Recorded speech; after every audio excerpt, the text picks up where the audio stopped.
মহিলাদের সেজদা অবস্থায় কিভাবে হাত রাখবেন? ফরজ নামাজের পর 3 কুল পড়ে গায়ে ফু দেওয়া জায়েজ আছে কিনা? জামাতে নামাজরত অবস্থায় যদি অজু ছুটে যায় সেক্ষেত্রে করণীয় কি?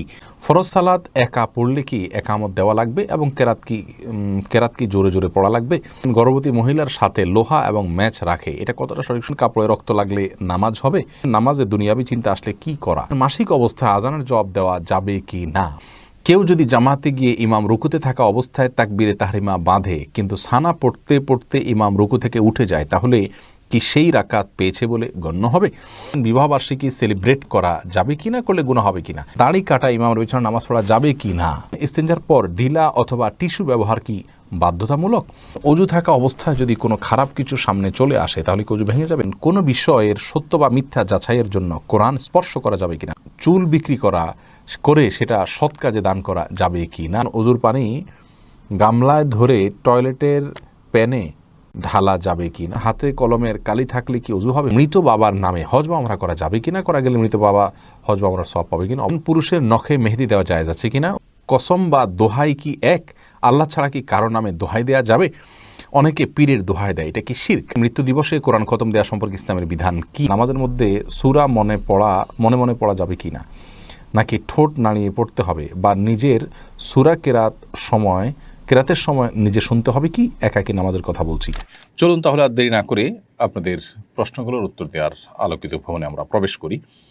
তামান্না ইসলাম সেতু আপনি জানতে চেয়েছেন, মুহাম্মদুর রাসূলুল্লাহ লেখার পর সাল্লাল্লাহু আলাইহি সাল্লাম না লিখলে কি গুনাহ হবে? বোন, যদি একবার অন্তত, অনেকবার নাম আসে তার মধ্যে একবার আপনি লেখেন তাহলে আপনার দায় মুক্ত হয়ে যাবেন। আর যদি না লিখে আপনি মুখেও সাল্লাল্লাহু আলাইহি সাল্লাম বলেন তাহলে আপনার দায়িত্ব আদায় হয়ে যাবে, না লিখলেও গুনাহ হবে না। কিন্তু উত্তম এবং উচিত হলো লিখে সাল্লাল্লাহু আলাইহি সাল্লাম লেখা, যাতে করে পাঠকরা আপনার লেখা রাসূল করিম সাল্লাল্লাহু আলাইহি সাল্লামের নাম পড়ার পরে যাতে তারা স্বয়ংক্রিয়ভাবে দুরূদ পড়তে পারে, এই জন্য এটা লেখা উচিত। এবং সংক্ষিপ্ত না লিখে যদি সম্ভবভাবে বিস্তারিত লিখতে পারলে ভালো হয়। কোনো কারণ যদি সংক্ষিপ্ত লেখেন উদ্দেশ্যতে অন্যদেরকে স্মরণ করিয়ে দেয়া, তাহলে সেটাতেও চলবে, অসুবিধা নেই ইনশাআল্লাহ তাআলা। রাশেদ ইসলাম রাকিব জানতে চেয়েছেন, কেউ যদি জামাতে গিয়ে ইমাম রুকুতে থাকা অবস্থায় তাকবীরে তাহরিমা বাঁধে কিন্তু সানা পড়তে পড়তে ইমাম রুকু থেকে উঠে যায়, তাহলে কি সেই রাকাত পেয়েছে বলে গণ্য হবে? দেখুন, ইমাম রুকুতে থাকা অবস্থায় যদি তাকবীরে তাহরিমা বাঁধেন এবং ইমাম তিনি রুকুতে যাওয়ার আগেই ইমাম আপনার উঠে যান, তাহলে সেক্ষেত্রে সে রাকাত পেয়েছেন বলে ধরা হবে না, কারণ তিনি ইমামকে রুকুতে গিয়ে পান নাই। মান আদরাকার রুকু ফাকাদ আদরাকার রাকাতা, যে ব্যক্তি রুকু পেল সে রাকাত পেল। হাদিসের দ্বারা উদ্দেশ্য হলো যে ব্যক্তি রুকুতে গেল, যে রাসূল ইমামকে সে রুকুতে পেল, সে রাকাত পেল। কিন্তু এটুকু যদি না হয় তাহলে সেক্ষেত্রে তিনি রাকাত পেয়েছেন বলে গণ্য করা হবে না। জান্নাতুল মাওয়া এই আয়াত থেকে আপনি জানতে চাইছেন, কসম বা দোহাই কি এক? আল্লাহ ছাড়া কি কারো নামে দোহাই দেওয়া যাবে? অনেকে পীরের দোহাই দেয়, এটা কি শিরক? আল্লাহ ছাড়া আর কারো নামে দোহাই দেওয়া যাবে না। দোহাইটা কসমের প্রকৃতির, কিন্তু যতক্ষণ পর্যন্ত কারোর নামের দোহাই না দেয়া হয়, যেমন এমনি বললো দোহাই লাগে তোমার, তাহলে সেটা শপথ হিসাবে বিবেচিত হবে না। কিন্তু কারোর নাম দিয়ে অমুকের দোহাই তমুকের দোহাই যদি বলা হয় তাহলে এটাও শপথের আপনার ক্যাটাগরিতেই পড়বে।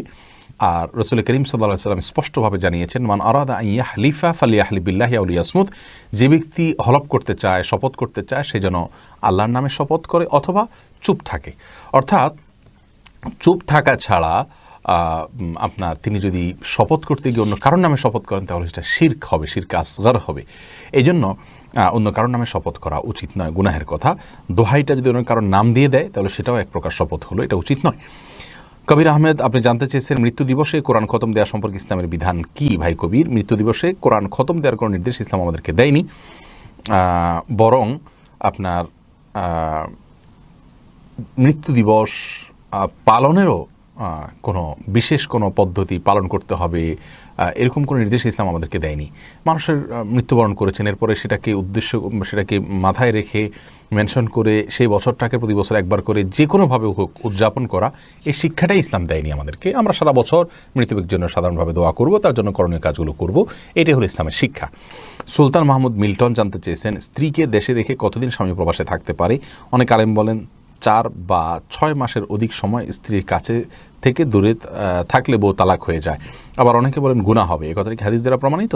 দেখুন, নির্দিষ্ট কোনো মেয়াদ হাদিসে বলা হয়নি যে এই পরিমাণ সময় প্রবাসে থাকতে পারবেন স্ত্রীকে দেশে ফেলে রেখে, এরপরে আর পারবেন না, এরকম কোনো কথা আসলে ফিক্স বলে দেওয়া হয়নি।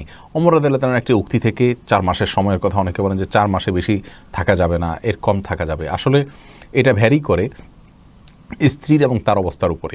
তারা যদি দু জায়গায় থাকাতে তারা গুনাহে লিপ্ত হয়ে যাবেন এরকম আশঙ্কা থাকে, তাহলে এরকম বিদেশে থাকা জায়েজ নাই। বরং গুনাহ থেকে বাঁচার জন্য তাকে অন্যের সঙ্গে থাকা উচিত এবং অল্প যে রিজিক হবে দেশে থাকলে সেটার উপরে তুষ্ট থেকে যাওয়া উচিত। যদি এমন হয় যে তারা দূরে থাকার কারণে তাদের মধ্যে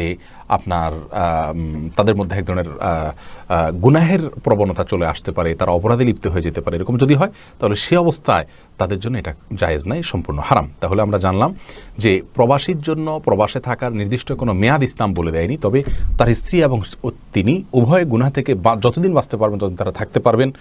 গুনাহ থেকে যদি বাঁচাটা অসম্ভব হয়ে যায় তাহলে সেক্ষেত্রে তার জন্য আর প্রবাসে থাকা জায়েজ নেই। লতিফা লাইজু আপনি জানতে চেয়েছেন, আজকে অনলাইনে নবীজির ব্যবহৃত কিছু জিনিস বলে বেশ কিছু ভিডিও দেখা যায় আজকাল, এগুলো কতটুকু সঠিক এ ব্যাপারে যদি কিছু বলতেন। দেখুন বোন, মূলত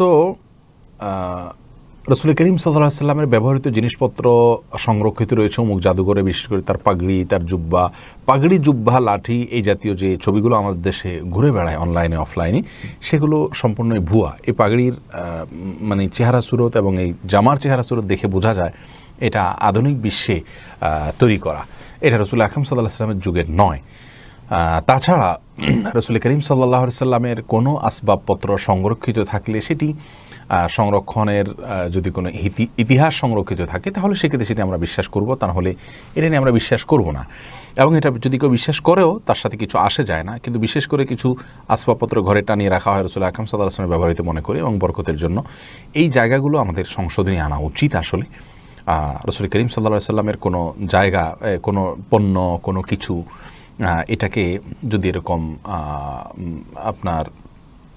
যদি এটাকে ঘরে ঝুলিয়ে রাখা হয় বরকতের আশা, সেটি ভুল হবে, এরকম করে নির্দেশ আমাদেরকে দেওয়া হয়নি। আদৌ সেটি রাসূল আকরাম সাল্লাল্লাহু আলাইহি ওয়াসাল্লাম ব্যবহৃত কিনা সেটি আমরা নিশ্চিত নই, এগুলো না জেনে প্রচার করা উচিত নয়। আনোয়ার হোসেন জানতে চেয়েছেন, ফরজ নামাজের পর 3 কুল পড়ে গায়ে ফু দেওয়া জায়েজ আছে কিনা।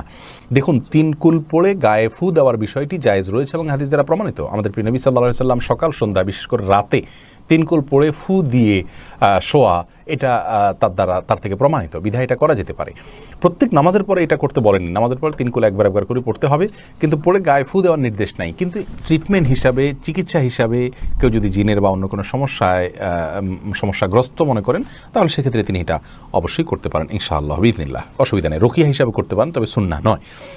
মোহাম্মদ রাজিকুল করিম জানতে চেয়েছেন, শুনেছি সিজদায় গিয়ে দোয়া করলে কবুল হয়। জানার বিষয় হলো এটা কি শুধু নামাজের সিজদায়, নামাজ ব্যতীত এমনিতে সিজদা করা যাবে কিনা? যাবে, নামাজ ব্যতীত এমনি সিজদা করা যাবে এবং সেখানে আল্লাহু আকবার বলে সিজদা গিয়ে সুবহান রাব্বিল আলা পড়লেন এবং আল্লাহর কাছে মন মতো চাইলেন, এরপর আল্লাহু আকবার উঠে গেলেন, কোনো অসুবিধা নেই। বিল্লাল আহমেদ সুমন আপনি জানতে চেয়েছেন, ফরজ সালাত একা পড়লে কি একামত দেওয়া লাগবে এবং কেরাত কি জোরে জোরে পড়া লাগবে? দেখুন ভাই বিলাল, ফরজ সালাত যদি একাও পড়েন সেক্ষেত্রেও আপনি আশপাশে কেউ আপনার একামত শুনে আপনার সাথে যোগ দিতে পারে, সে আশা থেকে একামত দিয়ে তারপরে রুকু সিজদার তাসবিহগুলো, এই তাকবীরগুলো একটু উচ্চস্বরে পড়বেন জামাতের নিয়তে, যে আপনার সাথে কেউ যেন যোগ দেয় শুনে এসে, এটা হলো সুন্নাহ। যদি এটা না করেন আস্তে আস্তে পড়েন, কোনো অসুবিধা নেই, এটা আবশ্যক নয়। মুশফি আপনি জানতে চেয়েছেন, জামাতে নামাজরত অবস্থায় যদি অজু ছুটে যায় সেক্ষেত্রে করণীয় কি? দেখুন, জামাতে নামাজ চলাকালীন সময়ে যদি অজু ছুটে যায় তাহলে যে অবস্থায় অজু ছুটে গেছে ওই অবস্থায় গিয়ে আপনি অজু করে, যদি কারোর সাথে কথাবার্তা বলা ছাড়া জাস্ট অজু করে আবার চলে আসেন নামাজের জায়গায়, তাহলে যে জায়গাতে অজু ছুটেছে তার পরবর্তী অংশ থেকে নামাজ আপনি কন্টিনিউ করলেই চলবে। আর যদি কারোর সাথে কথাবার্তা বলে থাকেন, অন্য কোনো কাজকাম করে থাকেন, নামাজ ভঙ্গের অন্য কোনো কাজ করে থাকেন, তাহলে সেক্ষেত্রে আপনাকে ওই নামাজ আবার শুরু থেকে পড়তে হবে। রাশেদ এসকে আপনি জানতে চেয়েছেন, জৈতুন তেল শরীরের সর্বাঙ্গে ব্যবহার করা যাবে কিনা, বিশেষ করে কোমরের নিচে যাবে, কোনো অসুবিধা নেই। আমাদের অনেক ভাই বোন মনে করেন জৈতুন কোরআনে আলোচিত হয়েছে, জৈতুনকে বরকতময় ফল বলা হয়েছে কোরআনে, এবং কোরআন এবং হাদিসে জৈতুনের ব্যাপারে যেহেতু ভালো কথা বলা হয়েছে সেজন্য এটা বোধহয় পায়ে ব্যবহার করা যাবে না, এটা কোমরের নিচে ব্যবহার করা যাবে না, এগুলো সম্পূর্ণ মনগড়া কথাবার্তা। কোরআন এবং হাদিসে কোনো কিছু এরকম নিষেধাজ্ঞা দেওয়া হয়নি। মনে রাখতে হবে, নিষেধাজ্ঞা দিতে হলে কোরআন হাদিসে তার ব্যাপারে প্রুফ থাকতে হবে। কোরআন অথবা হাদিসে আল্লাহ এবং আল্লাহ অথবা তার রাসূল সাল্লাল্লাহু আলাইহি ওয়াসাল্লাম যদি নিষেধ করে থাকেন যে হ্যাঁ এটা করা যাবে না, তাহলে এটা করা যাবে না।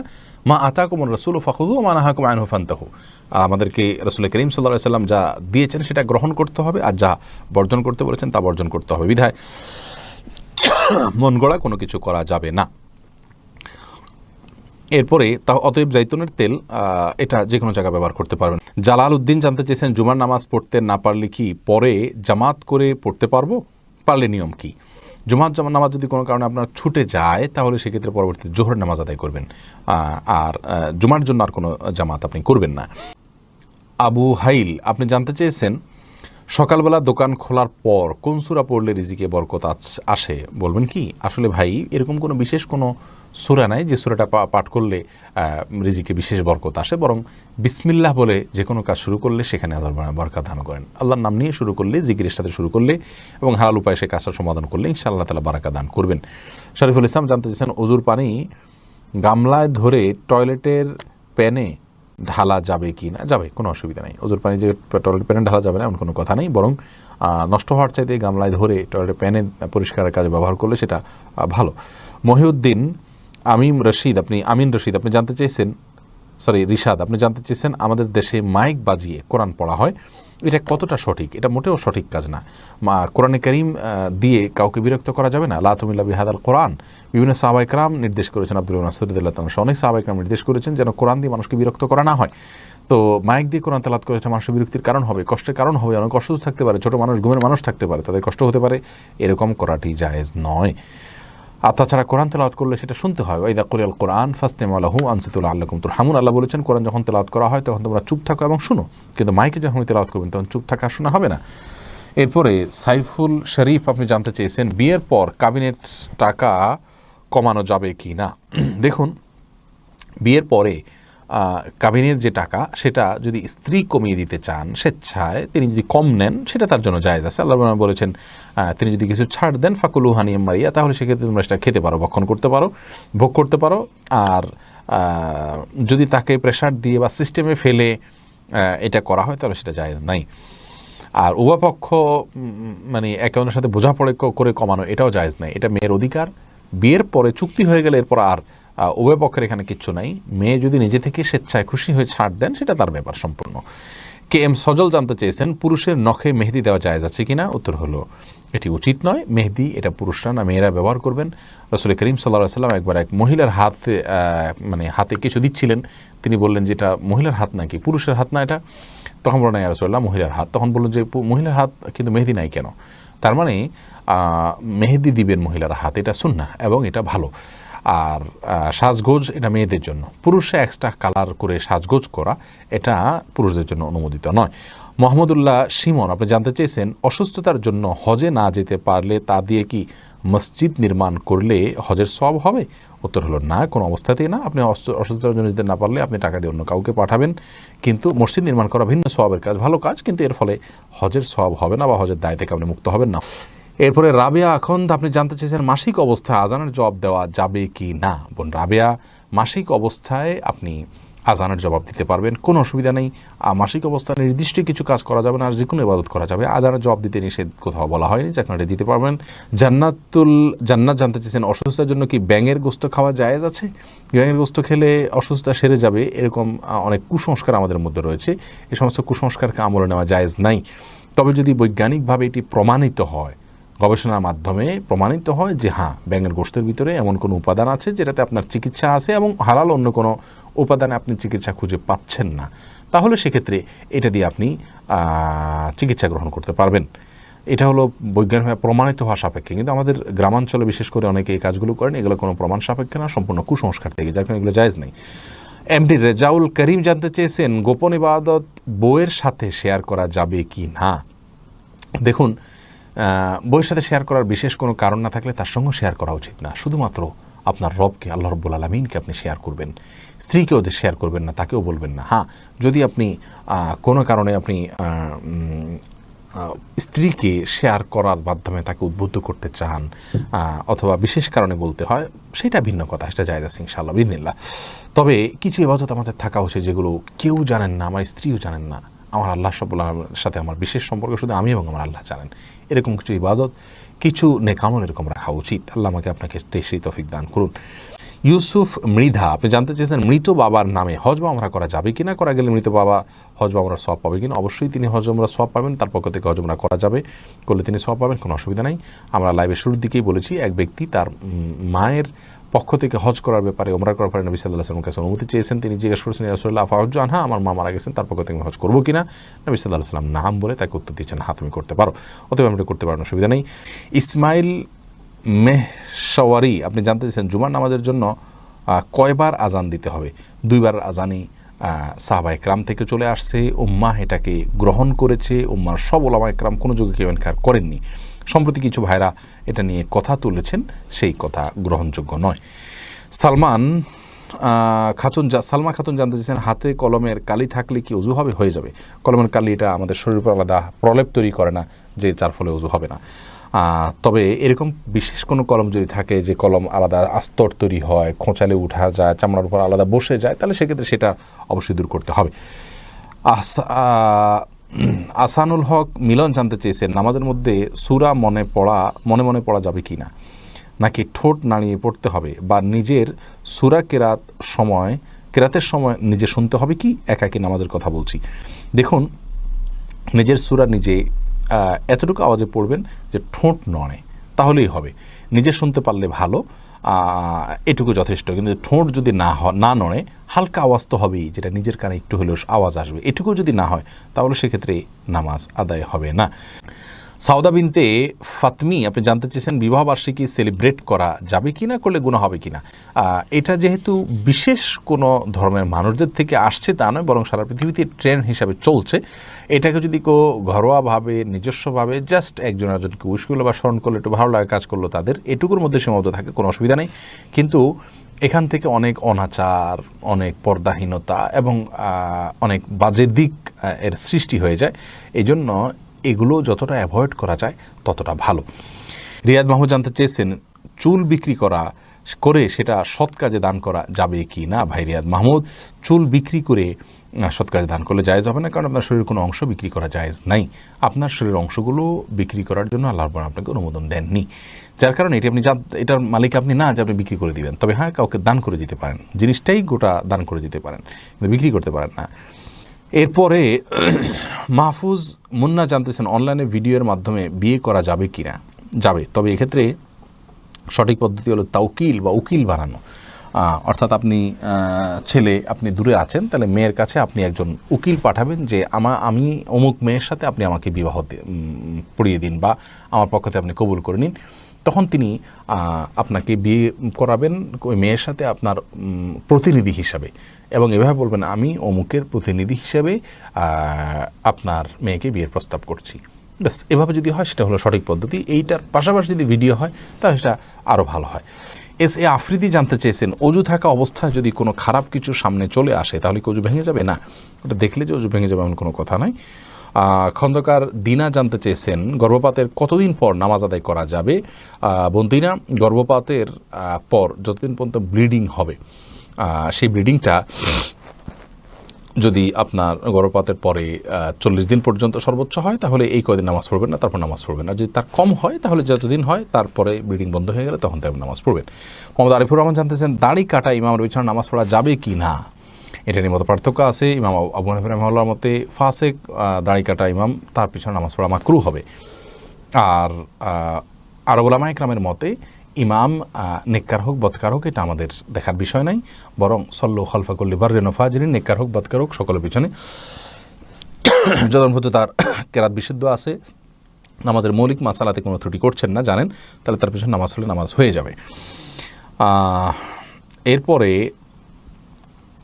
তবে এরকম ইমামকে নিয়োগ দেওয়া কারো মতেই জায়েজ নাই। যারা নিয়োগ দিবেন তাদের জন্য ফাসেক ইমামকে নিয়োগ না দিয়ে, ফাসেক বলতে যিনি প্রকাশ্যে অপরাধ করছেন, অপরাধকে করে প্রকাশ করে বেড়াচ্ছেন, এরকম নামাজ পড়া, এই ইমামকে নামাজের জন্য নিয়োগ দেওয়া জায়েজ নাই, গুনাহের কথা। নিশাদ সুলতানা আপনি লিখেছেন, কোনো কারণে কারো কবর ভেঙে যাওয়া কি খারাপ লক্ষণ? কবর ভেঙে গেলে কি মৃত ব্যক্তির ব্যাপারে কুধারণা করা যাবে, কিংবা কুধারণা করলে কোনো গুনাহ হবে কিনা? উত্তর হলো, কবর কোনো কারণে ভেঙে যাওয়াটা এটা অস্বাভাবিক কোনো বিষয় নয় এবং এটা মৃত ব্যক্তি বা কবরস্থ লোকটির খারাপ হওয়ার কোনো লক্ষণও নয়। আমরা অনেকে মনে করি যে কবর ভেঙে যাচ্ছে মানে কবর তাকে রাখছে না বা কবর তাকে গ্রহণ করছে না, লোকটা খারাপ, সেজন্য এই কথাগুলো একেবারেই অমূলক এবং ধারণাপ্রসূত কথা, এগুলোর কোনো ভিত্তি নেই। কবর ভেঙে যাওয়াটা মাটির কোনো কারণে হতে পারে, অন্য কোনো কারণে হতে পারে। অতএব কবর ভেঙে যাওয়া, কবরে পানি ওঠা, এরকম কোনো বিষয়ই আসলে মৃত ব্যক্তি বা কবরস্থ ব্যক্তির ভালো বা মন্দের কোনো বিষয়কে ইঙ্গিত করে না।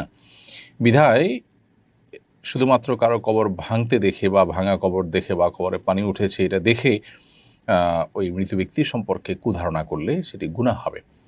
কারণ একজন মানুষ সম্পর্কে খারাপ ধারণা করা এমনিতেই নিষেধ, সেখানে একজন মৃত মানুষ তার সম্পর্কে খারাপ ধারণা করা নিষেধাজ্ঞার মাত্রাটা এখানে আরও বেশি। এই জন্য এ ধরনের বদগুমান, এ ধরনের খারাপ ধারণা করা থেকে আমাদেরকে বিরত থাকতে হবে এবং মন গড়া কোনো বিশ্বাসী হওয়া এটা কোনো ইমানদারের সাথে যায় না। ইমানদার কুসংস্কারের জন্য হতে পারে না, কুসংস্কারে বিশ্বাসী হতে পারে না। না, সাহারা সুলতানা জানতে চেয়েছেন মহিলাদের সিজদা অবস্থায় কিভাবে হাত রাখবেন। দেখুন, এটা নিয়ে ওলামা একরামের ভিতরে, ইমামগণের ভিতরে মত পার্থক্য রয়েছে। আমাদের দেশে ওলামা একরাম তো বলেন যে একেবারে মাটির সাথে বিছিয়ে রাখবেন এবং এর ক্ষেত্রে এর সপক্ষে কিছু আসার তারা পেশ করে থাকেন, কিছু রেওয়ায়ত তারা পেশ করে থাকেন। আর এরাবেন স্কলাররা, মিডল ইস্টের ওলামা একরাম, তারা অবশ্য ভিন্ন কথা বলে থাকেন। তারা বলেন যে আমরা যখন মেয়েরা সিজদা দিবেন তো ছেলেদের সিজদার চাইতে মেয়েদের সিজদা ব্যতিক্রম হবে না। তবে ইবনে উসাইমিন রাহিমাহুল্লাহ সহ সৌদের অনেক স্কলার বলেছেন যে কিছুটা শারীরিক গড়নের কারণে মেয়েরা কিছুটা জড়সড় থাকবেন ছেলেদের তুলনায়। রুনা আহমেদ জানতে চেয়েছেন গর্ভবতী মহিলার সাথে লোহা এবং ম্যাচ রাখে, এটা কতটা সঠিক? সম্পূর্ণ ভুয়া এবং এটা আপনার কুসংস্কারের জন্য বিষয়। বোন রুনা, গর্ভবতী মহিলার সাথে লোহা ম্যাচ রাখা যাবে না, এগুলোর কোনো লাভ ক্ষতি করার কোনো অধিকার নাই। এটা এক ধরনের শিরক, ছোট শিরক বলা যেতে পারে। লাভ ক্ষতির মালিক আল্লাহ রাব্বুল আলামিন। বিশেষ কোনো অসুস্থতা যদি হয়, বিশেষ কিছু খেলে অসুবিধা হয়, সেটা ভিন্ন কথা। কিন্তু লোহা এবং ম্যাচ রাখলে যে কিছু হবে না, এটা কোনোভাবেই সত্য নয়, এটা ভুল বিশ্বাস। ফারুক আহমেদ জানতেছেন উজু করার পর নখ কাটলে কি উজুর কোনো ক্ষতি হবে না? কোনো ক্ষতি হবে না। ইমামউদ্দিন জানতেছেন বাচ্চারা কি পুতুল নিয়ে খেলতে পারবে? পারবে। ছোটো ছোটো পুতুল যদি ওটা ওইভাবে পূর্ণাঙ্গ মানুষের অবয়ব একেবারে পরিপূর্ণভাবে না থাকে, আপনার জাস্ট খেললো, জায়েজ আছে। আয়েশা রাদিয়াল্লাহু তাআলা আনহার পুতুল ছিল, খেলছেন তিনি। তবে এটাকে সম্মানজনকভাবে আপনার বিভিন্ন শোকেসিতে সাজিয়ে রাখা, এটা জায়েজ নাই। এরপরে বেলাল হোসেন জানতে চেয়েছেন বিয়ে করার জন্য মেয়ে দেখতে গিয়ে টাকা দেওয়া জায়েজ আছে কি না? দিতে পারেন হাদিয়া হিসাবে, কোনো অসুবিধা নেই। এম আর সাব্বির জানতেছেন মেধাশক্তি বাড়ানোর জন্য কি করা যায়? মেধাশক্তি বাড়ানোর জন্য গুনাহ ছাড়তে হবে, আল্লাহর জিকির এবং স্মরণ বাড়াতে হবে এবং মেধাকে নষ্ট করার হাত থেকে রক্ষার জন্য যে যে করণীয়গুলো আছে সেগুলো করতে হবে। আর আল্লাহর কাছে সাধারণভাবে আপনি দোয়া করতে পারেন যেন আল্লাহ রাব্বুল আলামিন আপনার বুঝ শক্তি বাড়িয়ে দেন। এরপরে সালমা খাতুন জানতে চেয়েছেন কাপড়ে রক্ত লাগলে নামাজ হবে? দেখুন, কাপড়ে রক্ত লাগলে সে রক্তের যদি পরিমাণ অনেক অল্প হয় নামাজ হয়ে যাবে, কিন্তু যদি পরিমাণে বেশি হয় তাহলে সেক্ষেত্রে নামাজ হবে না। এটাই বিশুদ্ধতম মত, যদি অনেকের মধ্যে রক্ত পাক বা পবিত্র। সিদ্দিকাতুল বারি সাদিক, আপনি সাদিকাতুল বারি সাদিক জানতে চেয়েছেন কোনো বিষয়ের সত্য বা মিথ্যা যাচাইয়ের জন্য কোরআন স্পর্শ করা যাবে কিনা? না, এটা যাবে না। সত্য মিথ্যা যাচাই করার জন্য আল্লাহর নামে শপথ করবেন, বাস এটুকু যথেষ্ট। কোরআন স্পর্শ করা এটা কোনো সঠিক পদ্ধতি নয়।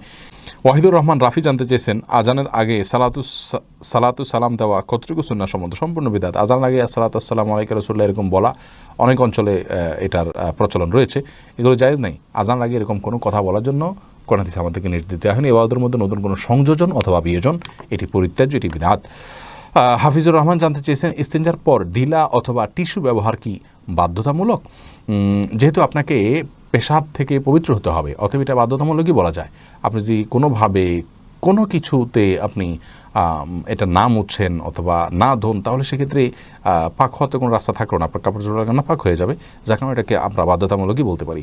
আবদুল্লাহ সাহেব জানতেছেন নামাজে দুনিয়াবি চিন্তা আসলে কি করা? যদি নামাজে দুনিয়াবি চিন্তা আসে তাহলে সেক্ষেত্রে সাথে সাথে ফেরত নেওয়ার চেষ্টা করবেন, কিন্তু আশাটা অস্বাভাবিক নয়। কিন্তু আসার পরে সেটাকে কন্টিনিউ করা বা ফেরত নিয়ে না আসা, এটা হলো অন্যায় কাজ, ভুল।